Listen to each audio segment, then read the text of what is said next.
Si XRP ay muling nasa spotlight dahil nasa make or break level po siya ngayon. Habang nakikipaglaban po siya sa presyong $3, tanong po ng marami kung tapos na ba ang kanyang pullback o may ibababa pa siya. Sa ngayon, nasa $2.95 hanggang $2.97 sa XRP. At ayon po sa kilalang analyst na si Egra Crypto, ito po ang pinakamahalagang punto na magtatakda ng susunod na direksyon ng token. Kaya yan po ang siyang ating pag-uusapan sa video na ito, pero bago po tayo magpatuloy ay pakibasa na lamang po muna ang disclaimer dito po sa ibaba ng ating screen. Ayan, ano po ba ang sinasabi ni Egrag Crypto tungkol sa breakout? Ayon po kay Egrag, kapag nagsara sa XRP ng daily candle sa itaas po ng $2.94 at siya ay nakatawid or nag-cross sa 33-day simple moving average na nasa presyong 3.01, magbibigay ito ng sinyalis na bumabalik na ang control sa mga bulls. Ayan, meron po siyang tweet rito at meron po siyang ibinahagi na chart dito na siyang nagpapaliwanag sa kanyang technical analysis. Ayan, sobrang makulay yung kanyang chart. Ayan. At ayan, gaya ng aking sinabi kanina, ayan, mabilis pong kanyang pag-cross, yung pag-cross po ng candlestick sa 33-day simple moving average sa 3.01 ay nagbibigay po ito ng sinyales na bumabalik na po ang control sa mga bulls. Pero hindi po dito nagtatapos. Ang tunay po na confirmation daw ng momentum ay makikita kapag nalampasan na XRP ang 55 SMA sa presyong $3.07. Kapag nangyari po yan, pwede na raw siyang sumugod papunta sa $3.40. Tinawag pa niya itong go-go signal dahil dito posible pong magsimula ang mas mahabang rally.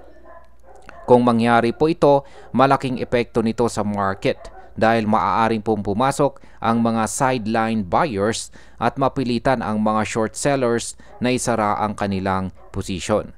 Ang ganito pong galaw ay karaniwang nagdudulot ng biglaang paglakas ng presyo. Ngayon ay ano naman ang kahulugan ng September 1 low para kay XRP? Nito pong nakalipas na September 1 ay bumaba sa XRP hanggang sa presyong $2.69 to $2.70. Ayon po sa mga traders, ito po ang pwedeng magsilbing turning point or pinaka-bottom ng cycle. Kung magpapatibay po sa XRP at hindi na bababa sa price level na mga yan, maaari pong magsilbi itong matibay na base para sa panibagong pag-akyat. Pero kung mabigo po siya sa resistance at bumalik sa price level na yan, posibleng humaba pa ang corrective phase at lalong mawalan ng gana ang mga buyers. Ang epekto po nito ay critical dahil ang paghawak po sa $2.70 na price level ang magpapakita kung handa na ba sa XRP para sa bullish leg or hindi pa. Ngayon ay bakit po ba mahalaga ang price zone na $3 to $3.08? Yan, para po sa maraming analyst, ang $3 to $3.08 corridor ang pinaka-battleground ngayon. Nandito po kasi ang iba't ibang moving averages at mga nakaraang swing highs. Ayon po sa TradingView data, ang 50 SMA ay nasa presyong $3.04 at ito po ang itinuturing na gatekeeper.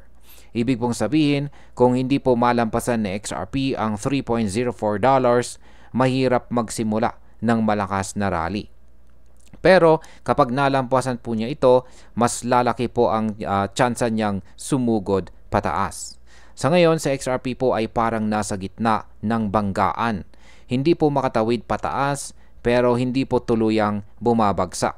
Ang ganitong sitwasyon ay nagdudulot ng indecision sa market at pinapatingkad ang kahalagahan ng susunod na daily closes. Ngayon ay ano po ang posibleng mangyari sa susunod? Kung matagumpay po na mabasag na XRP ang $3.07, pwede po itong magpasimula ng rally papuntang $3.40 o baka mas mataas pa. Kapag nangyari po yan, malamang ay dadami ang bagong buyers at mapipilitang mag-exit ang mga shorts. Pero kung ma-reject po siya sa $2.94 to $3 na zone, sinyalis ito na nagpapatuloy pa ang pullback. Ang epekto po nito ay dagdag na selling pressure na pwede pong magdala muli sa kanya pababa, malapit po sa $2.70 or baka mas mababa pa. At ayan, bilang panghuli, si XRP po ngayon ay nasa napakahalagang yugto ng kanyang kwento. Ang $3 na price level ay hindi lamang po basta numero, kundi simbolo ng susunod na kanyang direksyon. Kapag nalampasan po niya ang $3.07 at nagtuloy-tuloy sa $3.40, posibleng magsimula ang isa na namang makabuluhang rally.